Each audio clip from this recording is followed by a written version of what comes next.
আসসালামু আলাইকুম গাইস। এই রোজার মধ্যে খেত দেখ পারাইছিলাম, ইয়ার মধ্যে আর খেত দেখ পার নিকে আসি নাই। তো এই কয়দিন মানে প্রচুর বৃষ্টি গেল, তো বৃষ্টির মধ্যেও মানে খেত দেখ পার নিকে আহি নাই একদিনও।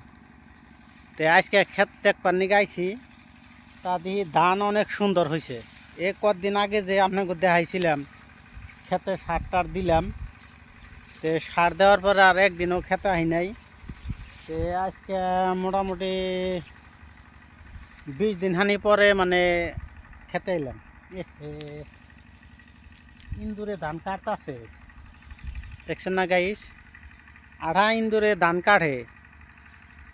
তে এই ইন্দুর খেদি না কি দিলে ইন্দুরটা যাইব গা, একটু আমার কমেন্ট করে জানাইবেন। সে আড়া ইন্দুরে মানে বেজায় অত্যাচার করবার নিছে।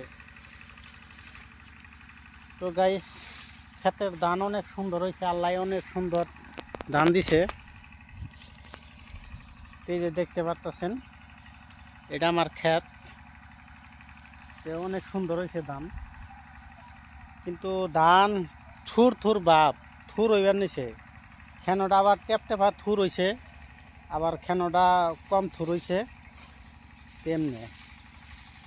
আর ধানের পাতা কেমন জানি অল্প অল্প সাদা সাদা রং দেখা যায় ধানের মাথায়, পাতার মধ্যে। এটার জন্য কিবা ওষুধ টষুধ দেওয়া লাগবো নাকি? আমি ধানের পাতাটা ফটো তুইলা দোকানে নিয়ে দেখামো যে ধানের পাতা হয়তো 2-2.5 এম হইতেছে, তো এটার জন্য কোনো ওষুধ বিষদ আছে নাকি। তো গাইস, আমরা হইলাম কৃষক মানুষ, তখন আমাকে ধরেন সে এই ক্ষেতখোলা জমিন টমিন আছে হিসাবে ধরুন করল লাগে আর কি। আর আমরা অরিজিনালি কৃষক মানুষ। তে এনে তো অনেক ধান ইন্দুরে কাটছে গাইছে, এই যে দেখেন, এই দেখছেন না কতটি ধান ইন্দুরে কাটছে। এই যে এক খাবারে দেখছেন না গাইস, একদম সর্বনাশ। কিরকম আড়াই ধরে ধান কাটতেছে দেখছেন। এত কষ্ট করে ক্ষেত কইরা যদি এরকম ইন্দুরে যদি খায় তাহলে কেমন লাগে।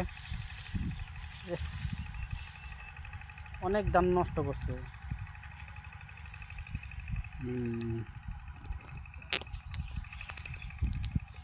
তো গাইস, এই আড়াই ইন্দুরটা খেদামো কি এর ওষুধ দিলেও তো মরবো না কি জানি। ক্ষেতের ভিড়তে ভিড়তে জায়গায় জায়গায় মানে বহুত করে ধান কাটা কাটা দিয়ে যেতে হইবে।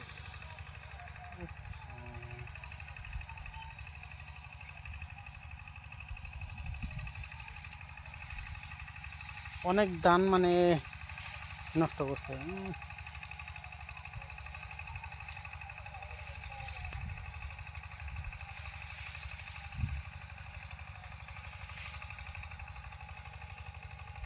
সর্বনাশ, ক্ষেতের ধান না ওর আগেই কাটা শেষ দিছে।